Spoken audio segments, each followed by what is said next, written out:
I'm catching up with Louna Sbou, CEO and Artistic Director of Oyoun. Hi, Louna. Hi. I would love to chat to you a little bit more about Oyoun, about this house where Becoming Alman is in residency. Can you tell me a little bit about how it started? Officially Oyoun has been around since 2020, but there was a phase before that that was kind of the foundation of where we are now. There was a community space in Wedding, in like a working class neighborhood in Berlin, and that was called Bekesh. And Bekesh for some events became too small because it was a tiny place, like a cafe upstairs and like a basement. So it was cute and cozy. And for some events it was just way too small. So we were looking for something bigger where we can kind of take that concept centering like BIPOC and queer and trans narratives. And then we applied for this public tender and moved in January 2020 and have since kind of developed a lot of projects, grew the team to 26 now, and it's been busy. Yeah, I can sense that. I caught up with Louna in between meetings, so I'm really glad that you have a couple of minutes spare. You mentioned the focus of the house. Can you tell me a little bit more about why the focus is important? So we center at Oyoun, we want to be, or we aim to be decolonial, and we want to center queer, feminist, neurodiverse and class critical perspectives simply because we want to contribute to like a better society, a more inclusive and accessible way to spot injustice, but to also acknowledge privileges and to therefore kind of intersectionally support intersectional communities. At the end of the day, what we're doing is basically to heal, for us to heal, for communities to heal, to exchange, to grow, and to kind of collectively strive for a better future. What a wonderful mission.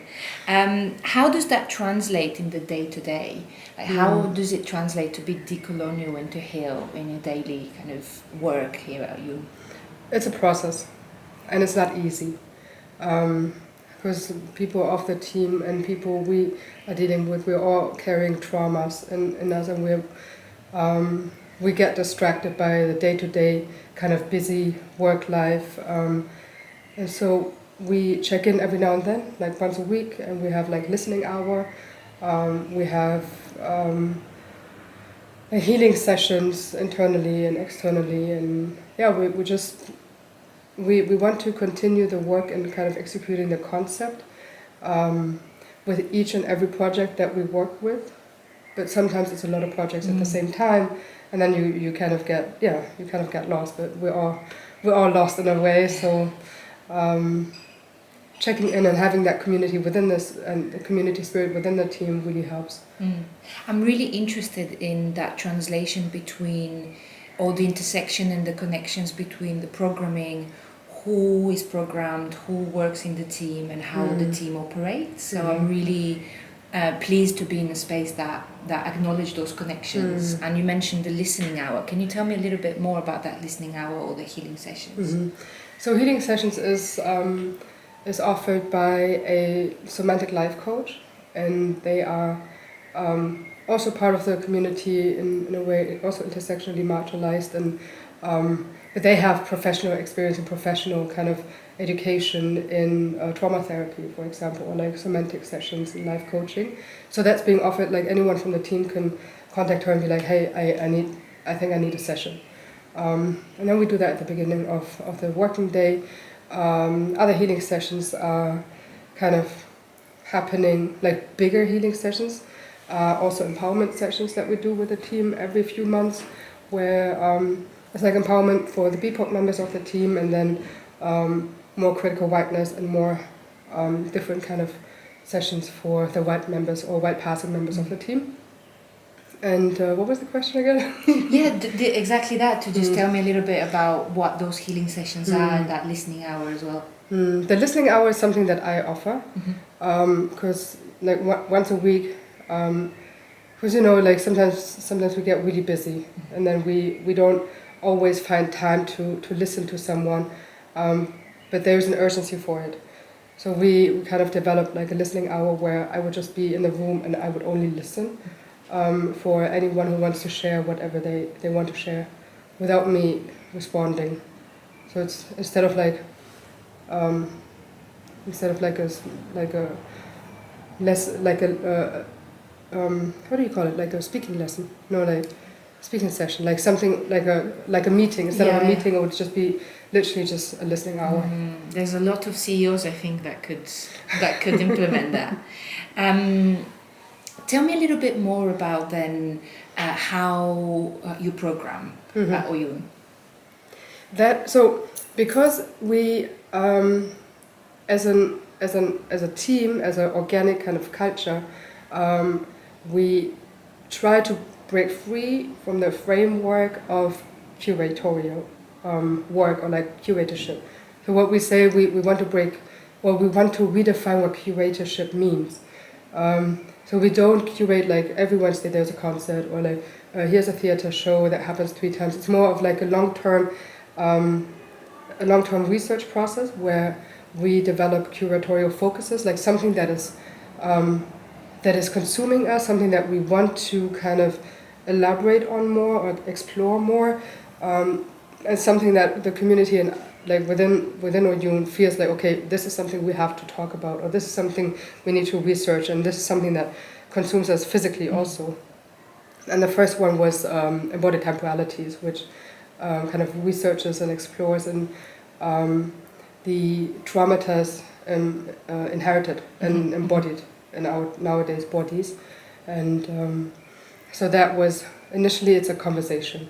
Initially, whether it's at a pub or like in a garden or between meetings, it's like, hey, like this is something that really consumes me. And we're like, let's do something about it.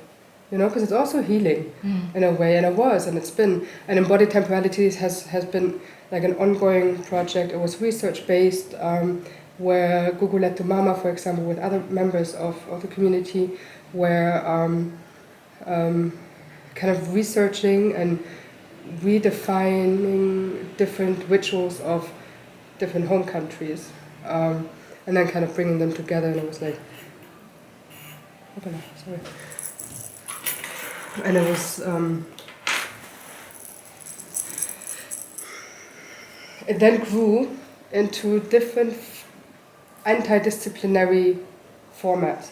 So we had exhibitions, we had public interventions, performances, podcasts, exchange, sonic healing sessions where it's literally just laying down and meditating, kind of calming, and that is more of an organic way, I would say.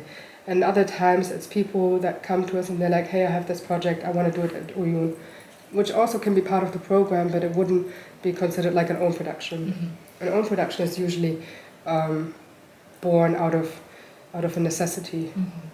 And is it true that any member of the team can bring an idea to the table 100%. and talk about it and be like, this is what I'm preoccupied now, can we look at programming or working around those themes? Yeah, 100%.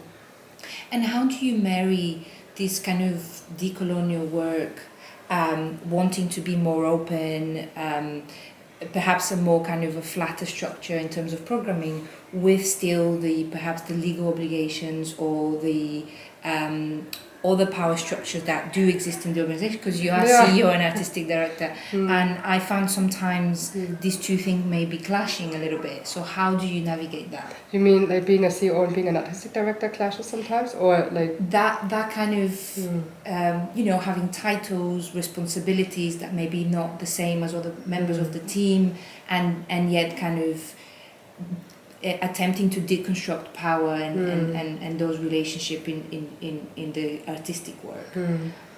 I mean, there is a struggle that comes with it. It's also because we're funded. So we depend on money from the government. So there's already a power structure. Then within the team, I would say we're pretty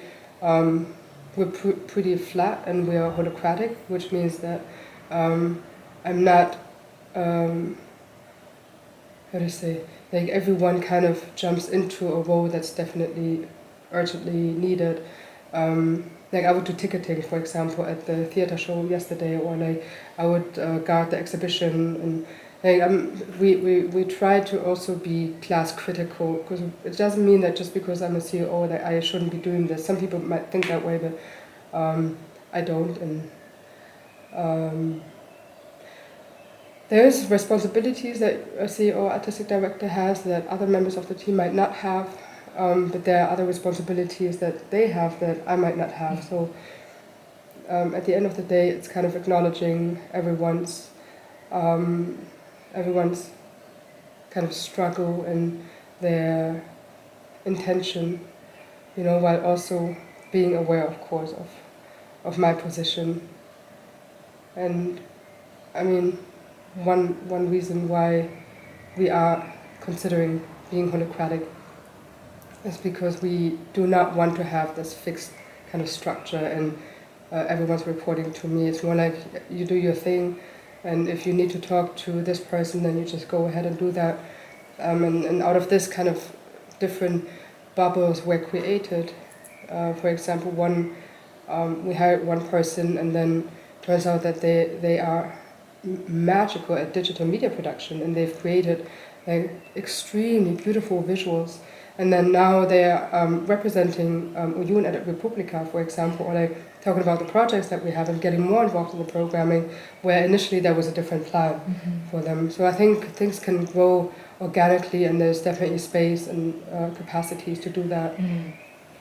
Beautiful. Did that answer that question? Yeah, absolutely. Yeah. There's no right or wrong answer. The other thing that you mentioned briefly that I would love to ask you about before we come to an end is about the funding, because the funding structure here is very different to the one that I'm accustomed to in the UK, so I would love to know a little bit about that. So, when people ask like what's the biggest struggle or challenge, it's definitely funding. Because we have like 4,000 square meter, we have a team of 26, but we only get like 1 million a year, and it's a project funding. And the 1 million covers literally salaries, that's it. So everything else we have to always constantly fundraise for. So if we want to have a project, whether it's Becoming Alman, whether it's unimaginable or embodied, we always have to constantly fundraise so that we can have funds to execute projects and pay artists accordingly and fairly, and then also make sure that we have enough funding to kind of also plan ahead. And sometimes, like with the last project, we got the funding confirmation, and within 2 weeks we had to like start the project, and then within 4 weeks we had the first performance. So like where public can actually come and experience it. So it was very last minute, which kind of also makes it very difficult to organize, to promote in time, and to also make sure that everyone who was part of the project is now available.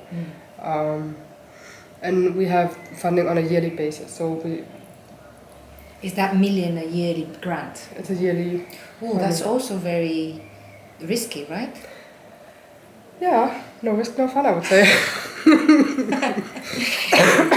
All right. It is. I mean, to be honest, like this. I mean, this is something that I feel might also reflect the realities of different. How to say? Of the many ways a government is handling or dealing with organizations that are not white. So we're not a white institution. We're predominantly queer, black and brown in the team, and also in the management and founding team. So it feels like, because I would say we're the only institution that is as diverse as we are, we also have to kind of prove ourselves. Other institutions start immediately, and they get immediately institutionally funded, and they get immediately structurally funded. They don't have to struggle. They have basically unlimited contracts, and that can definitely be helpful. But it also allows a certain level of independence if we have funding for a specific project from a specific funder, so that we. I mean, at the end of the day, there's a downside and an advantage to it, I would say. Yeah, I understand. I do not want to let you go before hearing a little bit about your journey. Oh wow! I know it must be super rich, but how did you end up leading this amazing organization? I mean, I'm not the only one leading it. Mm-hmm. And I wouldn't say leading, I would rather say guiding with a team or within the team. You mean like what my background, like academically and work-wise? Wow.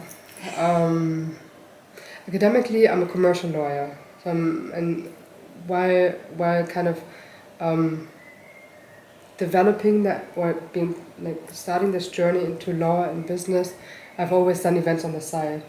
Like many bookings for clubs or like community events at the Jugendzentrum or stuff like that, hip hop events. I grew up on the countryside, so I was often the only African or like the only Muslim family or like the only, there's something called Kanak family, like in villages in towns. So that was, I was visible.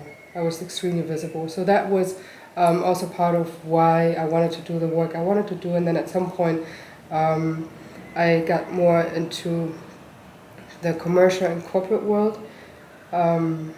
Worked in the States and Switzerland and was living that life.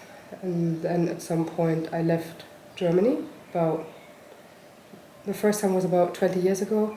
Then came back, then left again, and then left again for like 8 years in a row. And then decided, hey, maybe that region that I was in might not be the place I want to settle. So I was giving Berlin a chance. I've never lived here before. Mm-hmm. And I liked it-ish because it was diverse enough at that point, and there was enough of a community that I felt like, okay, I can see myself settling here. But now I would say art and culture was always part of it, but it was only about 14, 15 years ago where I was like, okay, this is it. Like I'm leaving the corporate world, I'm a recovering capitalist, and I'm like moving into the art and culture field. And then when I did come back to Berlin, we found this former casino and turned it into an anti-cafe, which is like an anti-capitalist space where people wouldn't consume what they eat or drink, but only pay for the time they've spent here. Mm-hmm. Because time is like the common currency that everyone has, regardless of their kind of background or their education. So it was a very accessible concept, and that became so successful, alhamdulillah. Like Nagamota it was a really good time for 4 years, where we then, as I mentioned earlier, realized it's becoming too small. We need a bigger space, but I didn't expect it to be this big. From a smaller old casino to how many square meters you said? Approximately 4,000. 4,000 and a garden. Mm. Wow. Mm.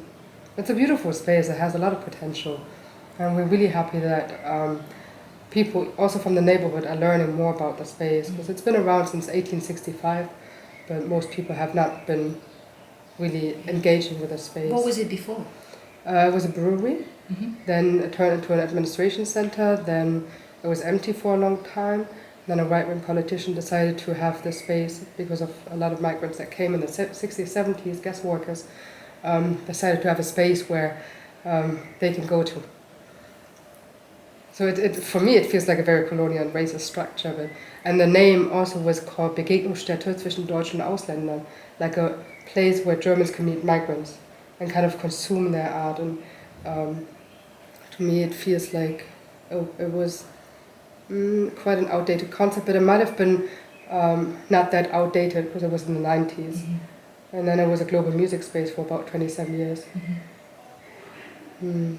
And now it's Oyoun? Now it's been Oyoun, yeah. What is the one thing that you look most forward to? I would say taking Oyoun abroad, which we've done with Perform Europe. Mm-hmm. We were in the UK and Czech Republic, and now we're in Greece, in Lesbos, at this very moment. So it's, I think it's beautiful to also, it's beautiful and also uncomfortable sometimes to get out of your comfort zone. Mm-hmm. But it's important, and it's especially important when we talk about decolonizing the ways we think, while we have to acknowledge the whiteness within us. And it's something that, or like the white structure within us, and like receiving money from the white government and whatnot. So I think we can only learn from spaces. Like just an hour ago we had the princess from Cameroon here. Yeah, I heard there was a princess in the building. Yes. And oh my gosh, it was inspiring. And she runs a space called Douala Art in Cameroon.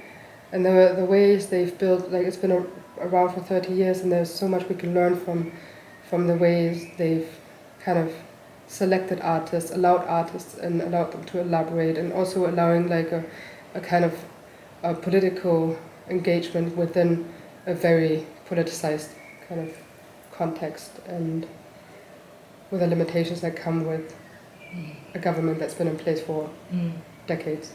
You know? Great plans. Well, I hope that anyone watching will connect with Oyoun as well and build those international bridges. To finish, is there anything that you would have liked me to ask that I didn't?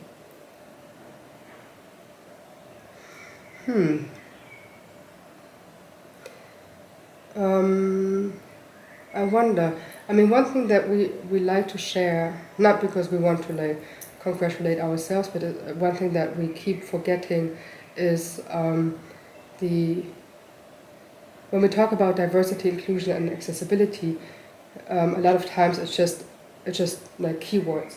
But one thing that we've learned is to really preach what we pray. No, practice what we preach. Yeah, that's practice what we preach. Yeah. So, for example, like we have people in the team and also artists who have children and who are single parents, who are disabled, who are mentally unstable or like limited or like not in a good place. And it's a lot of work. But one thing that we can say we've accomplished is to consider everyone's personal situation and to still make it work without necessarily having to compromise, you know. So for example, we have a kids playroom downstairs, and that's been extremely helpful. I mean, having 2 kids, and having been through the lockdown, I mean, this was definitely a blessing. And we are noticing that parents who have generally not been able to go to artistic or like cultural events are now able to at least here at Oyoun, because there is this option to have childcare, and there is the option to go see a theatre performance or go see an exhibition. And I just wish that every place would consider personal situations for people. And I think, especially as a parent, like this is something that's not very uncommon. Or like having physical or mental disabilities is also something that's not uncommon, and kind of offering spaces, like we have silent cabins or like silent areas around like the glass fronts where people can just sit or like just kind of, you know, come down and like acknowledge the cognitive limitations that come with humans. And I just wish people would be more like I wish everyone would have a playroom, you know. Yeah. So we can also go and check out their spaces and have our kids being taken care of. That would be nice. Absolutely, this idea of equity and being able to provide for people so that they can perform at their best and they can be their best version.